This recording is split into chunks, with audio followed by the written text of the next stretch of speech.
my pleasure to introduce Marissa Mayer, who's a Vice President of Product Management. And she's been at Google for about 8 years now. And she was our first female engineer that we hired into the company. So she's responsible for all product management-related activities for Google Search, as well as a variety of other search-related products. Before joining Google, Marissa did her bachelor's and her master's at Stanford and specialized in AI. So welcome, Marissa.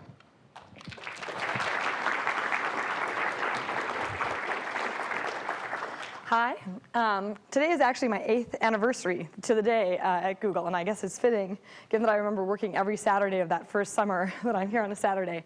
But I really appreciate all of you being here and spending your weekend learning a little bit more about Google and our scale and how we approach some of the technical problems. So my talk today is about scaling Google for every user and trying to give you some insights into how do we approach the user experience and how do we think about how we want to advance search. And the first sort of piece of the framework that you need to understand is who the average Google searcher is. And one problem is that all Google searchers are different. They vary by age, gender, location, profession. They're all very different, and they have very different types of tasks. And so scaling the user experience and trying to understand all of these different types of people is really complicated because we have lots of users, and then we also have lots of web pages and lots of data that we need to organize. And so when we think about the overall design principles that we approach the search experience with, there's a couple of core ideas that we try and work with, given that there's such a variety of people and given that there's such a variety of information. And one of those design principles has to do with novice to expert. Should we look at each of these people based on the demographics of gender or age or location? The answer is a little bit. Location in particular is very sensitive to search. The other elements don't matter as much. In fact, one thing that we see is search is incredibly task and actually search specific. The best experience for a particular search usually has to do with that search. And the other interesting phenomenon that we see that's related to this is how quickly people advance from being a novice to being an expert. Because what happens is when we see people use search for the first time, sort of a more naive searcher, they'll do something like, why doesn't anyone carry an umbrella in Seattle? And if you type a query like this into Google, you get kind of irrelevant results about technical careers at Microsoft. So it turns out that actually what you really want to type in is something like, weather, Seattle, Washington, and you'll ultimately get the weather. And people ultimately are able to refine their search techniques really, really quickly. So we see people make this move from novice to much more expert searching, able to get exactly what they want in a really short period of time, usually like a month. So there's certain skills like driving or flying an airplane that can take years to hone. Searching goes really fast. It's a fast process, which means they can iterate and actually change their strategies quickly. And so we see people that they're able to do much more sophisticated searches much sooner. So similar example, where can I hike in the Seattle area? About a month later, you'll see people type something like hike Seattle area and get much better results. So the learning curve looks like that. Their skill level goes way up in a very short period of time. So what does this mean for design? It ultimately means that we aim to design for the expert. So yes, we could make that first month of search more comfortable or more friendly for that searcher. But the truth is they're going to move out of that phase so quickly that we should be targeting our user experience such that it's really easy to use and not annoying and so on and so forth for that expert searcher, because everyone's going to become an expert really, really quickly. And so that means doing things like not having a lot of repetitive text, not necessarily having a lot of help text in the way of the core experience and when you're doing your search. Try not to give people too much guidance. So aim for the expert, but don't intimidate the novice. What you want when you want it. So how do we actually think about new features? Because over the past 8 years, we've actually taken the search experience and added a lot of different things to it. And so when we think about our philosophy, you could be sort of the portal efforts of 1999, where you try and be everything to all people. And you just put all the things that you do right on the home page so everyone can see the whole product line and the whole set of features. And our approach is somewhat different. We want to focus on search and be what you want when you want it. So a few observations. So in the PC world, if you sort of think of it as a graph of features and user experience, the more things you can do with your computer, the better your user experience ultimately is. And so the graph here in the PC world looks something like this. The more stuff you add, the more things that you can do, the better the user experience gets. Then there's things that happen like in the handheld world, where you start to see more of a parabolic curve. As you increase features, the experience gets better and better, but there comes a point when, because the device is so small, you're in such a constrained piece of hardware, if you get to a point where you add too many features, it ultimately hurts the user experience. This is sort of an analysis that Palm did around what happens in the handheld world. And what they really found was that there was sort of a sweet spot in terms of features and what you could do with your handheld. And what we find at Google is that there's two pieces. Both of those pieces actually apply. One is that we need to increase features. And the more things you can do with a search engine and with Google's products, the better off you are. So it looks like the first curve. But the other part of this is that as we try and stay more singularly focused on search and ultimately give people what they want when they want it, that other curve comes into play. So the apparent features, those features that grab you right when you first come to the site or offer you something to do, we want those features to appear when they're relevant in context. So for example, rather than telling you we do translation right on the home page, ultimately, we put the translation features in context. So when you get a search result that isn't in your native language, there's a translate this page link right there. I call this sort of the Swiss Army knife thought, where you can have a Swiss Army knife, and the portal approach is all the functions open, right? So you can actually see all 70 things it can do, but you might actually lose a finger or cut yourself if you tried to approach it that way. So Google's the Swiss Army knife closed. So all the lovely doodads are there. You have the screwdriver, you have the bottle opener, you have all of those things, but they're there when you need them, and they can be sort of pulled out at a moment's notice. And we try and structure the features such that they appear when they're useful. I wanted to spend a little bit of time talking about one of the nice things that we can do at Google Scale, which has to do with the way we evolve the user experience and the way we do user experiments, which is, my background, as you heard, isn't in user interfaces or user experience at all. It's actually in artificial intelligence. And so when I was approached, some number of years ago and asked to spend some time thinking about what our user experience should be like, I didn't know very much about it. So my approach ended up actually being mathematical, mostly because I just didn't trust myself, right? I didn't know which font we should use. I didn't know if we should make it gray or make it black. So I tried to figure out, was there a way we could mathematically figure out what we should do on the site? And the beauty was that because we had so much traffic, we actually could use Google's Scale. So we do what's now known as, we did it then, and now is more famously known in the industry. Actually, Amazon was the other company that kind of pioneered this technique, is split A/B testing, where you take a small percentage of the users and you give them a new experience, or you change their experience. And then you watch that population. So every time they come to the site, they get that new experience. And you watch that population to see what happens with key metrics over time. Do they search more or less often? Do they use this product more or less often than, say, a control group?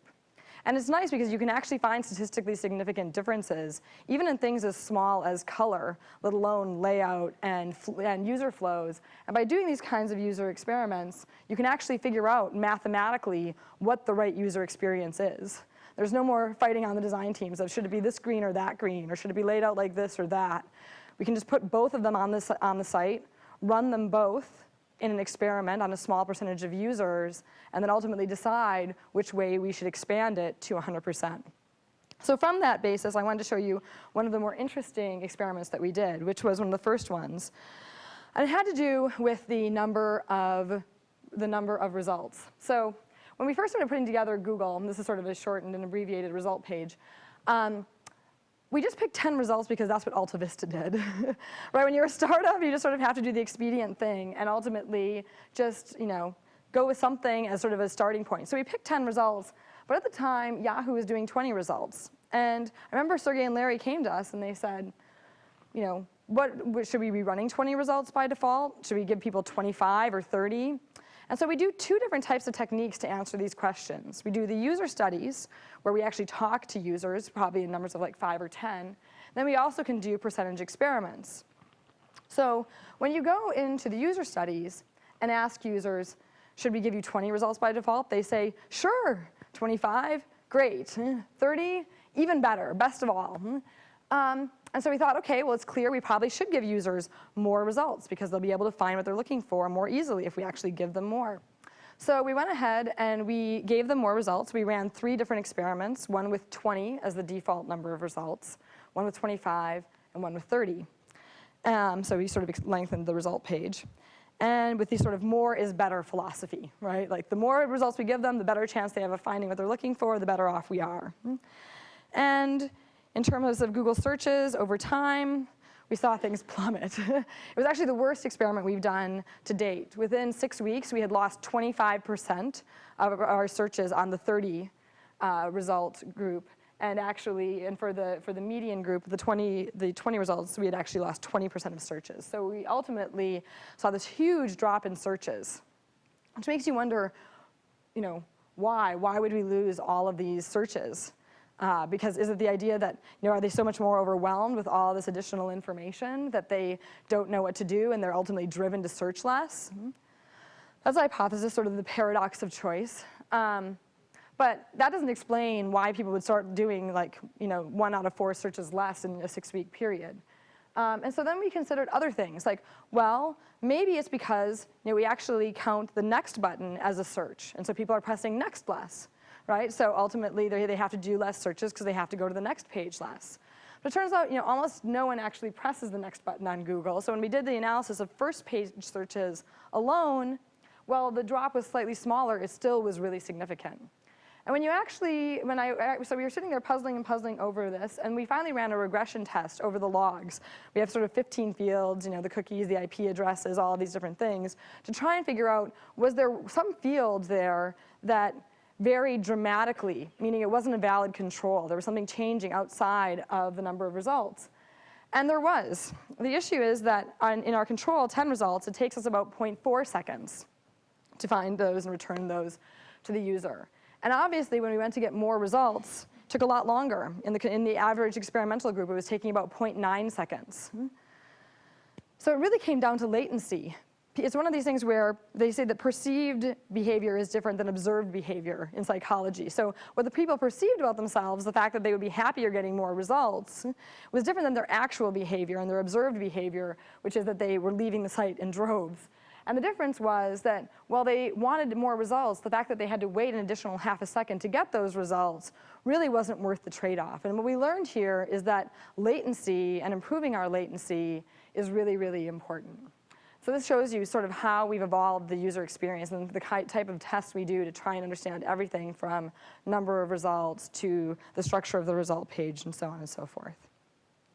In fact, what we've now done on these percentage-based experiments is we've rolled out Google Experimental, where you can actually, if you're wondering what we're running on the site at any given time, you can go to Google Experimental. You can actually sign up and log in and become part of the experiment. For the people who elect to be part of the experiment, there's obviously a big self-selection bias, so we don't factor that into the ultimate experimental results. But this is a place where you can go and we can actually get feedback explicitly from our users in terms of what they do and don't like about these new looks and feels that they're seeing in the experimental part of Google. I also wanted to spend a little bit of time talking about improving Google search, why it's hard and also why it's interesting. And so if you think about the overall search experience and how you evaluate it, there's all kinds of different elements that go into it. We think of them as just searches and queries, but ultimately, you start with the query or the search itself. You should factor in the user, who is sending in that search, their task, the context around what it is they're doing at this moment, and also their location. And the way that they look at the search experience when you're done is actually not only about the relevance of results, but actually the underlying information in the results. What additional information do we provide? How good are those results when they click through to them? And if you think about things, there's all kinds of interesting problems here inside of search. So for example, we know that GM means General Motors, the cars. Of course, unless you say GM foods, which means genetically modified foods. And I think one of the really exciting things that's happening at Google is because we have so much data from the web and so much data from queries, people revising what they're doing, saying GM and then typing in GM foods so we understand that there's another context and that what GM means. It ultimately means that we can do things that almost sort of mirror intelligence. The idea that GM means this when followed by cars and GM means something else when followed by food is something that because of the amount of data that we have, we're well positioned to do. So if you look at things like this, I thought was a really fascinating example. So if you type in B&B for bed and breakfast, AB, we don't know it not in the semantic sense, but because of the amount of data, what we're finding is that when people say bed and breakfast followed by something, they usually mean a place. So it ultimately figures out that AB must refer to Alberta, Canada. And if you search for something like Ramstein AB, we know that in that case, it must mean airbase. So trying to, because there's so much data out on the web and because all of these words are used in so many different contexts, we can actually change, it basically looks as if we're changing how that word is, we understand the semantic change, even though it's really just based on the raw data. And search is really hard. We still can't find all the answers. And in terms of user intent, that's the ever-elusive thing that makes search really interesting and also really compelling. So when you think about sort of the span from easy to hard and think about user queries, given a user query, what Google should also try, there's some things that are simple that we do right now. So if you looked for unchanged lyrics Van Halen, even though unchanged is an actual word in the English language, because of the context we have in terms of all the data, we actually will suggest the lyrics to Unchained by Van Halen. Right? Because we know from different revisions that ultimately Unchained is what the person's looking for. But things get much harder when you start thinking about free-form questions. How much does it cost for an exhaust system?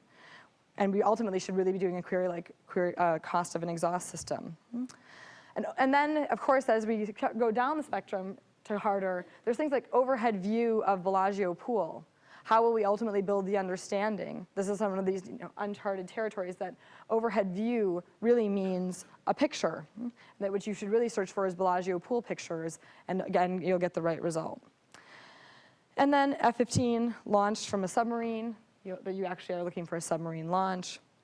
And then things that are even more complicated, where the piece of information exists, but it's not obvious what the chain of logic should be to find it. Something from distance from Zurich, Switzerland to Lake Como, Italy, the easiest way to find that is actually to look up the trains from one place to the other in Europe and find the time there. So these are the types of things where if we had the perfect search engine, all those types of queries on the left would be interpreted and executed like those queries on the right. But building that level of intelligence is really challenging. And I think that's one thing that makes search a really interesting problem. It's very large scale, it's highly multidimensional, and it's a not well-defined problem. So I also wanted to spend a little bit of time talking about some of the things that we think are going to advance search a lot in the future, as well as some of the exciting technical problems around it. And one of those things is scaling internationally. We have a demo that we released last month that shows sort of the cusp of a new piece of technology that I think is a really non-intuitive way to improve search, but does really work. And it's called CLIR, Cross-Language Information Retrieval. And what we're attempting to do is use the automated translation engines that we've developed to take people's queries, translate them into different languages, and then search the web for documents that match all of those translated queries, bring those results back, and translate them into the native language. And so right now what we have up in terms of a demo is something that works like this, and I apologize for you in the back. I'll just sort of narrate the way this looks. So what you can do here is this is Arabic to English. So right now we're doing single language pairs. But you can type your query in Arabic there in the search box, and it gets translated into English. So this is restaurants in New York. And then you say your current language is Arabic, and you want to find results in English. So we take that query, translate it using our automated translation engine to restaurants in New York, search English pages for restaurants in New York, get those results back, and then use the automated translation engine to translate them back into Arabic. So for the end user, they typed their query in Arabic, and they got their results in Arabic. And so it's a seamless language experience for them. And right now, we're doing these pairwise, and obviously automated translation, even as good as it is and as much as we've invested in it, still has a ways to go. But when you think about what this could do for search, it ultimately means if your answer is out there, if it's written in any language, you can still find it. And it's really compelling. And for English, it may end up not being as important because so much of the web is written in English. But for a country in a language like Arabic, what you ultimately see, I should say, a language like Arabic, what you see is that only 1% of the web is written in Arabic. So when they do a search, there's just not nearly as much information to answer their query with. So by having a technology like this, we can really unlock all the great answers and all the great search results that are on the web and bring them back to them in this language, in their native language. And then, of course, when you click on those results, you ultimately get driven to pages where we can, again, use our automated translation engine and translate the full page. And this is another example about typing tests of words per minute, because it turns out there's no typing tests on the web for people who want to try out their typing speed. For Arabic users, there's lots in English, and it turns out you don't really need to understand the instructions all that well to get a count. So this is a way where you could actually find something that doesn't exist on the web in Arabic by using this type of translation tool. And so, as I said, I think the real power is using this across multiple languages, finding the best answer, bringing them back, and making it a seamless language experience. Then there's universal search. So in the middle of May, how many people heard about Google's universal search announcement? So in the middle of May, we retooled the search engine to try and expand from our classic 10 text-based URLs to introducing much more rich types of information into the result page, things like books, videos, images, news, and local results, all onto the search result page. And universal search has a couple of interesting problems around scale. This is an example of what we're trying to do. So it turns out Nosferatu was the original monster movie. It defined the whole sort of Dracula scary movie genre, and it was made in 1922. And so up until we released universal search, when you searched for it, you got a great result from the IMDb as your first result. And it had lots of good meta information, things like the director, the actor, the running length, so on and so forth. But what we see here now is that with the power of universal search, we actually have a video of it right on page. And not just any video. It's not a video clip. This is the full 84-minute movie that was uploaded to Google Video. So you don't just have to learn about Nosferatu on the meta level. You can actually just watch the whole movie right here in page. And it's these kinds of much richer, better answers that we're trying to provide with universal search. Sometimes the right answer isn't just a URL or a text link. Sometimes it will be something that's much more rich and experiential, like this video. But universal search has a couple of key scaling problems that make it interesting. One is, if we actually want to bring in results from all of those different corpora, what we have to do is run the search on all of those different corpora, which means that right now, we get a lot of search on main web search, hundreds of millions of queries a day. But something like Google News or Google Book Search may only get single-digit millions or tens of millions of searches a day. And so if we want to scale it up such that every query Google's given we can actually go and search those corpora, we had to think about how to totally change the representation, the data representation. How do you change the way that you store the index? How do you make it computationally feasible without multiplying up our entire infrastructure by tens of thousands, if not hundreds of thousands of machines? So the infrastructure problem here is something that we ultimately had to address. And some of the people that you've heard from today, like Jeff and others, are some of the people who thought about how we should roll out a new infrastructure. So universal search represented bringing out new infrastructure to run these kinds of queries and make this computationally feasible. The next big problem that we had was, once you have different types of content, the equivalent of apples and oranges, how do you rank it? Which one should go first? Apples or oranges, right? How do you decide? Should a book go first? Should a video go first? Should an image go first? How do you decide, once you get all those results back from all those different indices, how to mix them together and ultimately understand the relevance? And the other problem is that when we're looking at all of this, each type of index has a different type of signal, right? So in books, we know the page number that the word appeared on.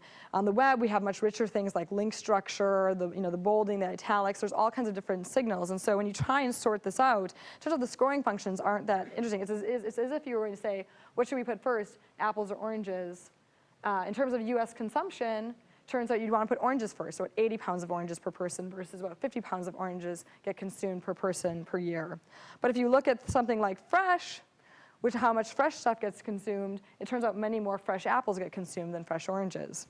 And then, of course, the most valuable crop in the US is actually grapes. So you get the idea that with all these different types of items, how do you blend them all together? And that's one of the things that Udi Manbar and our search quality team looked at. How can we roll out a ranking function that does a good job normalizing across all of those different indices? And then finally, there's the user experience problem, which is what I worked on with my team. Of once you have something that's totally different and really disruptive, where do you put it in the search page? And how do you actually get to the point where users can find it, but you don't have something like presentation bias, where someone ultimately notices something to a larger degree than they should relative to relevance, and so on and so forth. So should images always go on the top? Should news always go on the top because of its urgency? Should we interleave it into the results? How should we represent these different entities? These are all the types of questions that we asked. We sort of talked about segmented versus blended view. Should we show each type of result in a segment of the page? Should we blend them all together? And should you have fixed placement or variable placement? Should where the results show up always be fixed in the same order so it's easy to find and navigate, or should you actually vary where they show up? And our first attempt, what we did is we just took the normalization function, ultimately gave good contextual clues as to mediums, like a thumbnail if we have a video there, pictures for images, news headlines, and dates and times associated with them, to give the user some insight into the medium. But in terms of the ranking and segmentation, what we ultimately decided to start with was just an ordered list, which is what people are used to with search. Just put it on the page in rank order, give some clue that this is a different type of result visually in terms of the layout of that result, but lay it out that way. And that's just a first attempt. I think that there's clearly going to be ongoing research in terms of the right way to deal with all of these heterogeneous types of results. And then finally, there is how to make Google personal at scale. And a few years ago, there was this big announcement, which some of you might remember, about Stanford University students who found out a way to make Google faster. Do people remember this? It was sort of interesting because it's sort of a case of computer science and journalism gone wrong because what it turned out is there was a team, Sep Kamvar, Taher, Glenn, over at Stanford who had found something really interesting. They had found a faster way to compute PageRank. And of course, the journalists understood that PageRank was part of Google, and then ultimately thought, well, this means that Google will be faster because we can now compute PageRank faster. So all these headlines, blanketed the news the next day that now someone could come up with a faster Google. And of course, this doesn't totally make sense because PageRank is computed offline long before your query actually gets issued, as opposed to in real time.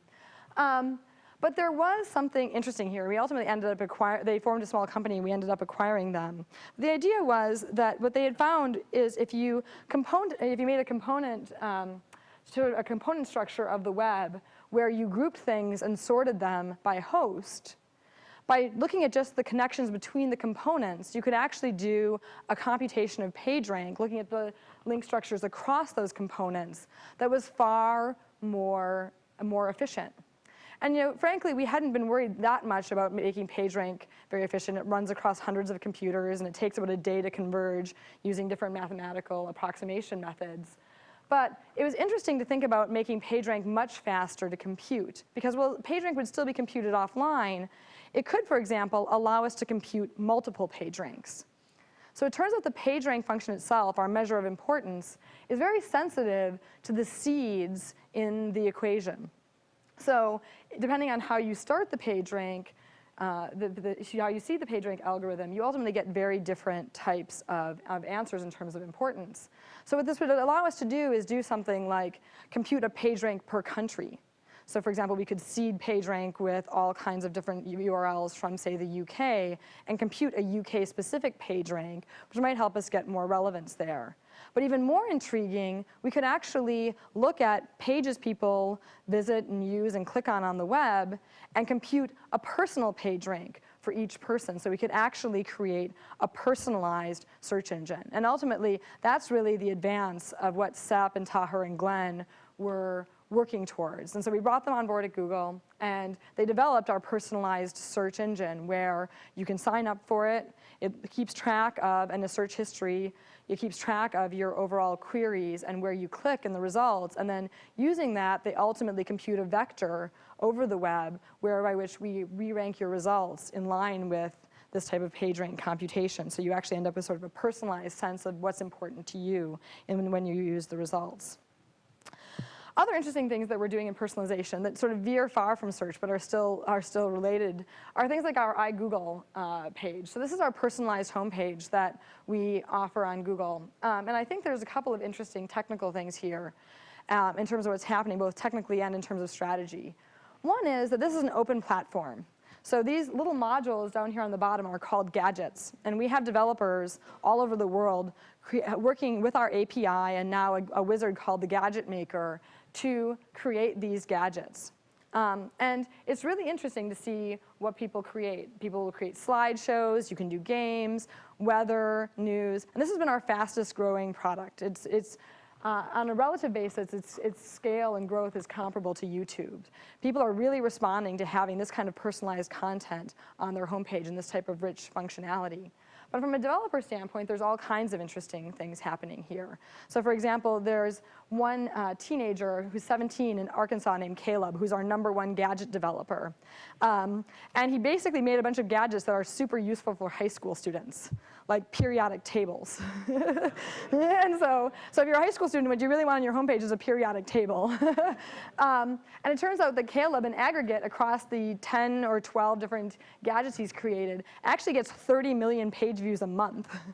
So he gets a huge amount of distribution of these gadgets. So for website developers, for companies, building a gadget is a great thing to do because what it ultimately means is, well, someone might not make their full homepage a periodic table, just like on my homepage I have my Netflix queue. I would never make Netflix my homepage, but now Netflix can participate on my homepage by having a gadget. And so we're seeing a lot of interesting growth in gadgets. And it ultimately means a few things for us. One is there's this personalized experience that gets people to come back. It ultimately causes them to search more. And as part of searching more, that helps us improve our algorithms. But it also helps us learn a little bit more about them. And then when you look at taking things like their search history, their activities on personalized search, and iGoogle together, what we ultimately are hoping to build is something where the search engine really understands who you are and what it is that you want. So sort of you plus Google being a sort of joint search engine. So personalized search is, I think, one of the most interesting things that we're going to advance in, because when I think about the future, what I really think about is, what will the lead search engine be like in 10 years, right? Because 6 months out is really, well, kind of easy, right? Because whatever we're going to release in the next 6 months is probably in production and being built right now. 2 years out is really hard because there's sort of weird stochastic changes that can happen in the environment in terms of what might get built or what might advance technology. But if you think 10 years out, there's just some things that have to be true. Like the search engine 10 years from now has to be better than Google today, right? Google today is better than it was a month ago or 2 months ago. So there will be a search engine 10 years from now, and it will be better than Google is today. And if we think about why will it be better, I think part of that answer has to be that it will understand more about the user, which will help us get closer to that sense of user intent that we ultimately saw earlier. Maybe it will just be that it understands where the user is, or a little bit about their overall preferences and the types of searches and what they've already read on the web, so we can produce new and unique results. But it's those types of elements of personalization that I think are going to be part of the search engine in the future. Maybe not the exclusive reason they're better, but a big part of one reason why they're better. So with that, that's the end of my formal presentation, and I have some time for questions. Yeah? Does your focus on experts de-emphasize natural language processing? Not necessarily. Well, I think you could sort of say, well, to the extent that novice users often type. Oh, sorry, I need to repeat questions. So the question was, does our focus on the expert ultimately cause us to devalue natural language processing? I don't think it necessarily does. There certainly is a lot of interest and work at Google thinking about natural language, though I would say it's probably more in things like voice to text and other elements there. So for example, we rolled out our new service 1-800-GOOG-411, where you can actually call and speak queries, and there's all kinds of reasons voice to text would be really useful. I do think that what we see is a lot of times when users start out, they end up doing more natural language questions, and as they evolve, they start to understand the concept of keywords. I don't necessarily think that's good.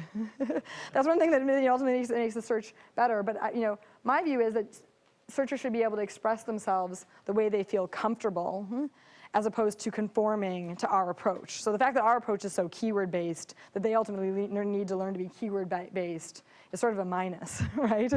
It would be better if we actually got smart and learned to do natural language too. It's just that natural language, as you know, is really hard. Other questions? Yep. So when you mine the user data in terms of being able to refine the data to understand what the textual associations are, et cetera, how do you work that in? I mean, is there an engine that's constantly processing that, coming up with new sets of associations that then become part of the corpus, or how does that work? Sure. So the question was, how do we, when we mine associations and we mine refinements and things like that, how does it work in terms of folding those observations and those findings back in?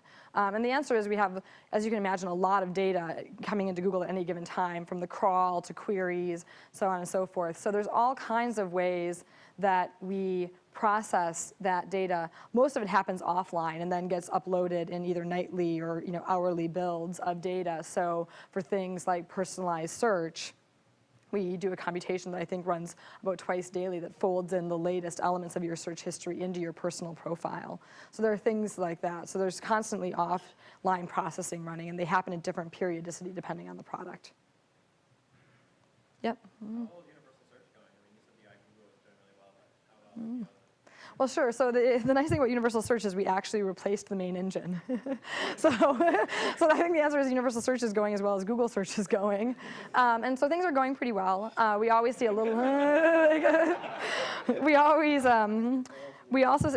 see a little bit of a slump in the summer, but in general traffic is up, and we're pretty happy with it. And users are responding really well to it. So we're starting to see the overall benefits of people finding a video or finding a book, and the increased traffic to those properties also seems to indicate that universal search has been a net win. I think that there's a lot of immediate challenges, right, in terms of like once you roll out a big infrastructure change like that, there's always lots of things to fix and lots of new problems to consider. So for the first time this year, I look a lot at our traffic graphs to try and understand what's growing and where we should allocate resources and how to prioritize. For the first time this year, I saw something really interesting happen, which is as our sort of traffic sloped down a little bit over Memorial Day, which it always does, interestingly, our mobile traffic went up in this nice little growth curve that almost perfectly corresponded on a percentage level to our traffic slope off. So it was almost as if you could actually watch our traffic and see people shutting off their computers and going outside and doing searches from their phone. So I thought that was really interesting, but that also made it much more clear to me that the advances of what we're doing as part of web search that you do from your laptop have to be reflected in the phone, which of course the universal search has lots and lots of interesting problems. Is it a follow-up question, or? Okay. You mentioned traffic, and that's like your metric. I know Amazon uses the metric of like who paid more or who bought more products. So like, is your only metric just number of page hits, or is it also like, do they click on the ads more often, things like that? Sure. So the question was, what is our primary metric? Is traffic our primary metric? And the answer is usually what we do to make sure with, let's say, one of the split A/B experiments that we actually have a definitive actionable answer is we'll usually define a primary metric. So for example, if we're changing the appearance of the ads, we'll have the primary metric be RPM, revenue per 1,000 pages. And so if that goes up, that ultimately means that these ads are more effective than the way we previously were displaying the ads. If there's something with like universal search, which we do experiments on, and we actually did experiments leading up to the big launch in May, We look at things like overall traffic, traffic to the specific properties that are linked off of universal search and how we drive traffic there. And then also things like normalized traffic, because it turns out looking at traffic overall, especially on a global scale, it's incredibly sensitive to world events. Someone has a holiday in this country and you can see it, right? Like, you know, the Olympics happen or there's a big news story and it really causes traffic to fluctuate a lot. So you need to look at more normalized metrics like searches per user, things like that. Yep. Mm-hmm. I was interested, on our site we use a somewhat less scientific mode of A/B testing. I was wondering if you've seen any interesting numbers in terms of like people's resistance to change when they're already used to a certain feature. Sure. So the question is, in less sophisticated environments of split A/B testing, you know, and also probably Google as it's grown over time, have we seen resistance to new things that we put in the split A/B testing? And the interesting part is that for end users, not so much. It's interesting. My mother is very detail-oriented, and she's an art major, and was an art teacher. And like, I'll show her 2 different designs, and she can't tell the difference, right? Because like the changes that we make are very subtle, and we're usually measuring really small things. Interestingly, the most resistance we get is from inside of Google. And of course, as the employee base has grown, that means that the resistance gets larger and larger, right? So you change something small, like the color of the bar on top, and they're like, it's ugly. Change it back. Or like, actually, I had the same reaction last fall. We changed the top line of our ads to be in the standard font size rather than font size -1. And when I did the search the first day, I looked at all the experiment results. It seemed like a good change. We changed it on the site. The first time I saw it, I was like, I'm blinded. The ads are screaming at me. Look, they're so big. But I think it's because we use Google so much that you get really sensitive to any small change. Because like 3, 4, 5 days later, I was over it, and I didn't even notice anymore. So I find that the most resistance is actually internal. Yeah. With universal search, how is Google dealing with the bias of the search results as different types of search results are being used? Sure. Well, so bias and also the flip side there, which is user trust, is a really important issue for us because search is ultimately a learning mechanism. Right? So if you think in some ways of like, how do you learn something from a teacher? You need to trust the teacher. You need to know that when you go and ask a question, you're getting the best answer, not the best answer that person was paid to give or the best answer that person was predisposed to give. And so it's one reason we've ultimately tried to be very clear on our ads. So we always put a pastel background on them or put them on a special part of the page, label them very clearly sponsored links so people understand when our answers have bias. That said, with universal search, that's our objective search results. And so we're introducing things that are very agnostic in terms of very agnostically in terms of which corpora they come from. This is also one reason why Google has been hesitant to be a content hoster or a content creator. Because to the degree that we host content, we ultimately have a monetary incentive to drive people to those pages if those pages have ads on it. So while there are some times when we've had to, almost from necessity. So for example, we host videos on Google Video and on YouTube, but that was just because the video experience was so broken across the whole web that if we did video search and let people click and go to a page where they actually couldn't see the video, we thought that was worse. But we've been very clear about our monetization. And books was a similar item where a lot of the publishers didn't have the capacity to host their books. So we've hosted them. But we've been very clear about our policies there about monetizing. In terms of the way they were introduced into universal search, we've tried to be agnostic. And in fact, for videos, we not only include things from Google Video and YouTube in universal search, but we include all major video hosting sites all over the web, including MetaCafe and others. Yeah. Mm. I noticed that when I searched for YHOO, it showed the stock quotes. It used to be that Yahoo Finance was the first link and now it's Google Finance. Is that based on data or that Google Finance? So the question was, on our stock quotes, when you type in different tickers, you see little charts appear on the top of the page.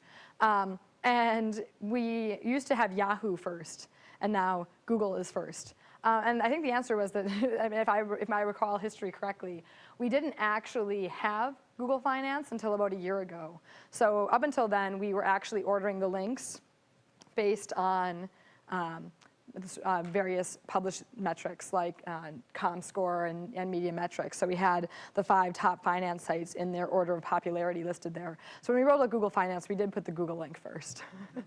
So seems only fair, right? We do all the work for the search page and all these other things. So we do put it first. And that's actually been a policy then. Because of finance, we implemented in other places. So for Google Maps, again, it's the first link, and so on and so forth. And then after that, it's ranked usually by popularity. Yeah. How do you detect not programmatic bugs, but information errors? Say something goes through your calling process and it causes the system to work with misassigned indices. That has a huge impact on the user base. How do you even find out about that? You can't QA the web. How do you detect that from the user standpoint? So let me make sure I understand the question properly. So you're looking at information processing errors. So a query coming through the system, if it gets routed to the wrong indices, or even, or just returned results that just weren't as relevant. So it's an interesting question, it's an interesting problem, and it's one that has, I remember thinking, when I first joined Google, that it was really hard for us to figure out, were we actually producing the best results on the web? Because the other thing is, universal search makes this even more complicated because we're hitting different content types. But as you can imagine, we can't fit the whole web or our entire postings list on one computer. So you ultimately hit 40 different computers and then stitch the results back together. And what if one of them is down or just kind of conks out in the middle of what it's doing? And we have all kinds of sophisticated systems that watch this. So in terms of the actual operations of our systems, we actually literally have what we call babysitters that are constantly checking the health of all of our machines, right? Are all these index servers, the doc servers, the web servers, are they up? Are they answering? How overloaded or unloaded do they seem? We're constantly checking things like that.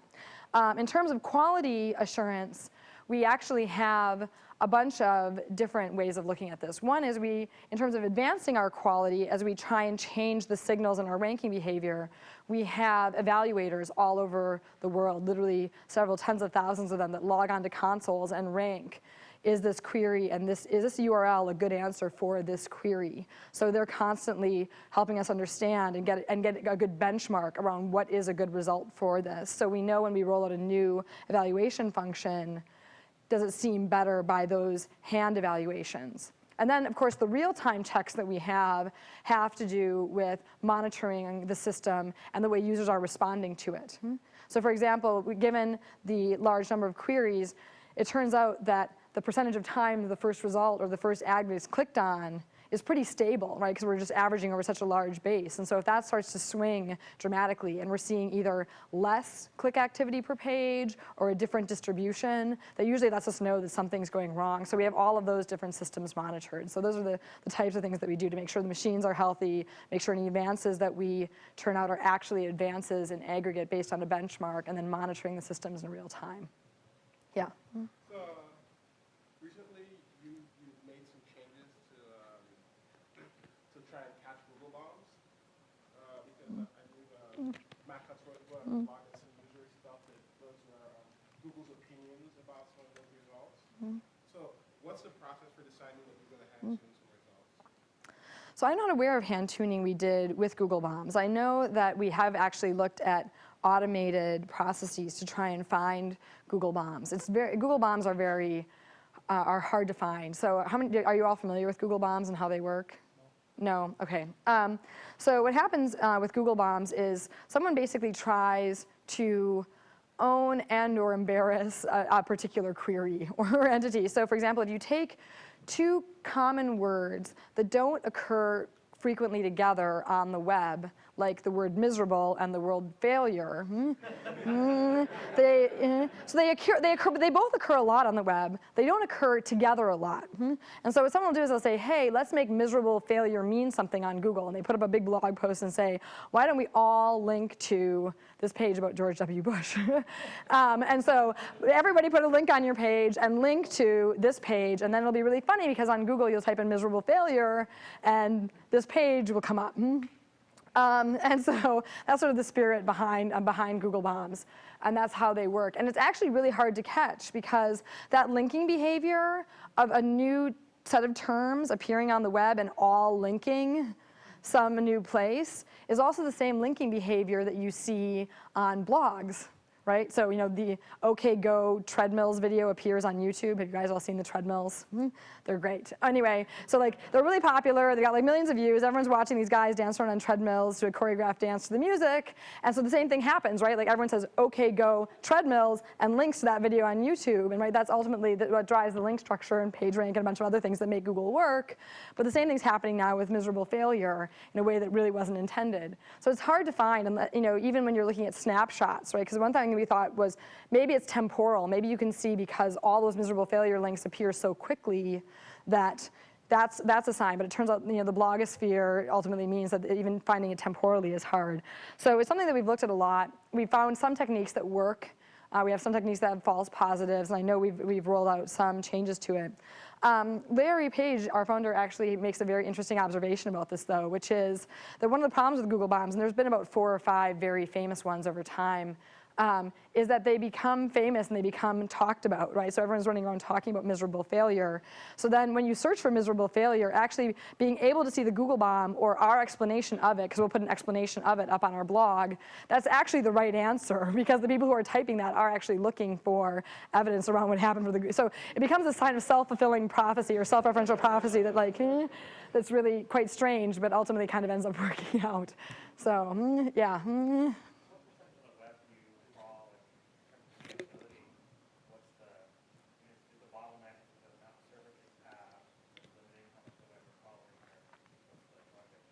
Sure. So the question was, what percentage of the web do we crawl, and what is the limiting factor in terms of growth?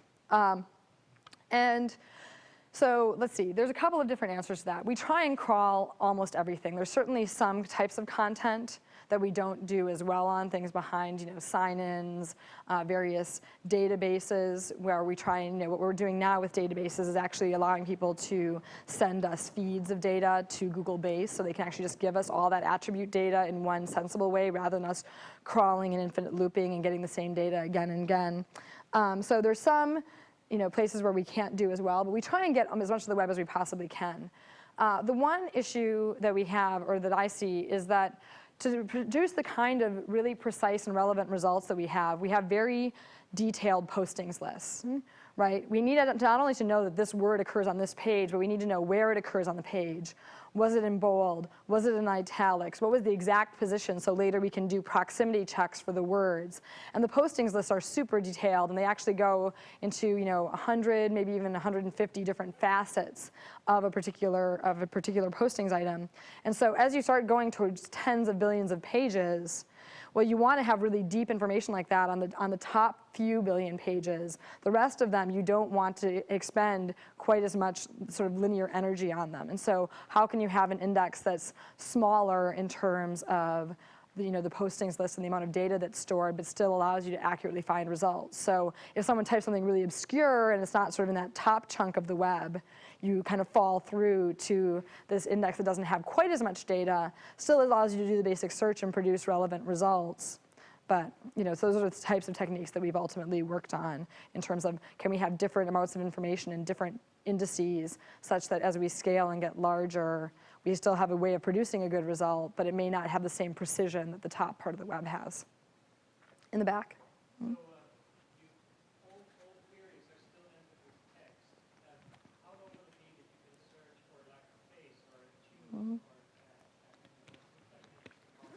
Sure, there's a lot, and there's a lot of interesting problems there. So the question was, we're very text-based and keyword-based still. So how long until you can search for a face or search for a tune? So things like a visual search or an oral search, where rather than rather than entering in text, you ultimately enter in a picture or enter in a few hummed notes. And I think a lot of these techniques having great groundbreaking efforts published. And if you look at some of the interesting papers that are happening in academia on visual search, they are showing real advance, but they're still at a place where they're 50% accurate, 60% accurate when you're searching for faces. And while that's very interesting from an academic standpoint, and it shows that the science is advancing and may someday get where we're going, in terms of end lay people users, they just don't understand when a search is wrong half the time, right, or makes a mistake half the time. And of course, when you're wrong on half of the results on a page of 10 images, it's just sort of beyond what they can comprehend. So what I think is actually much more likely to happen as an advance instead is, for example, on image search, we look a lot at the associativity of the text around the image. So what around that image can tell us what's there. So it's still a very text-based approach, but it's sort of more sophisticated in trying to understand what words associate with this picture, what words describe this picture. Can we understand, that it says, Eric is on the left and Sergey is on the right. Can we, do that kind of understanding?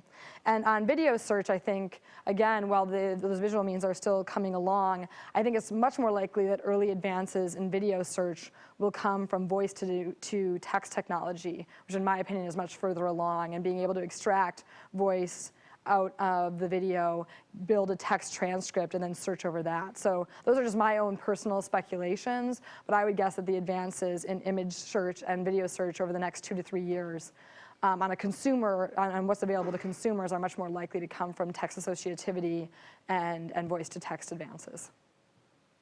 Yeah? Mm-hmm. In terms of measuring the success of search, you mentioned click-through rates, which is what Tom spoke to as well. But for an example, like you use for a ticker symbol where click is not happening on a search results page, how do you internally measure that as a success? Sure.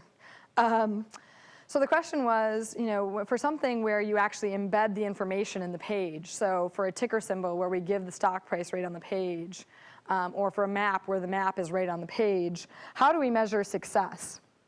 And it's a frustrating dynamic, actually, sometimes with teams, because we're so used to everything being so measurable on the web. You can say, my product is useful to people 17% of the time, and it's really great to actually be able to know that number. But what we try and avoid is actually people hiding information away for the sake of achieving measurability. Right? The idea that don't take information that could just be embedded in the page and put it on a separate page behind a link just so people have to click so you can measure it. And that might be frustrating because you ultimately lose measurability. It's actually better for the users because they're one step closer to the information. So what we do there is we do a lot more of the hand evaluations that I talked about with those tens of thousands of people logging in. We also look at queries of, say, the case of where like a stock ticker shows up first or a map shows up first, where there was no further click activity on the page. There, it's a loose approximation. It's not the precisely measurable, hey, they clicked on it, they must like it, but because, for example, they could have just decided to go search somewhere else or walked away from their computer unhappy. But the idea that they got that page and didn't do anything further with it usually means that they were happy. And we can also look at, for those users who got the piece of information, what percentage of them clicked elsewhere on the page. Because that usually is an indication that they weren't satisfied with that information we embedded. So those things ultimately help us approximate. So while we lose full measurability, there still is a concept of an overall sense of success and user satisfaction. So I think I have time for just one more question. Yeah? How did we what? Oh, so the question is, how do we deal with spam? And I realized a while ago that spam means so many different things at Google because we have spam in the search results, people who are trying to trick us into thinking that a result is good for a query it's not good for. We have query spam, people who send us lots of nuisance queries just to measure things or just to try and overload the service. And then, of course, now with our Gmail product, we also have mail spam to deal with. So we have lots of people all over the company who are working on spam, how to find it, how to root it out, and how to get rid of it. I think the most notable form of spam that relates to search is the spam in the result set. And so again, we try and have a very clear, technical, objective, automated approach, which means trying to understand what are the link patterns around spam. So sometimes, for example, you can look at link structures on the web and you can say, well, look, if this page really was authoritative on this topic, how come only pages on this domain, or only pages on these 5 domains point to that page? That's really funny, because if it was globally authoritative, you'd see more links. So you can kind of look at, you can do a local connectivity analysis and try and understand if something strange is happening there. There's also other means. So, you know, for example, one of the most popular forms of spam is called cloaking, where, you know, when our crawler comes through, we declare it as Googlebot. So a website knows when Google's visiting. And so what they'll do is they'll serve a different page to us as Googlebot than they'll serve to a user later. So for those types of things, I mean, and that ultimately we feel hurts our users, because we served up that result thinking that page said this and was relevant to that query. So if you're going to serve them something else, we don't know if that page is relevant anymore. But it ultimately means, again, this is, you can imagine there's an easy way to check for this. So when we'll sometimes have the crawler come through with the Googlebot user agent, and we can have other tests go through using a classic end user agent like IE, right? That and actually see, you know, aside from ads and other sort of cosmetic changes, are we still fundamentally getting the same page in the same context? Or so we have automated ways of checking on things like cloaking, checking on things like strange link patterns on the web that might mean this isn't really authoritative on this topic. So those are the types of ways that we address result spam in particular. Well, so with that, I want to thank all of you for your time and attention, and I hope you have a very good rest of the conference.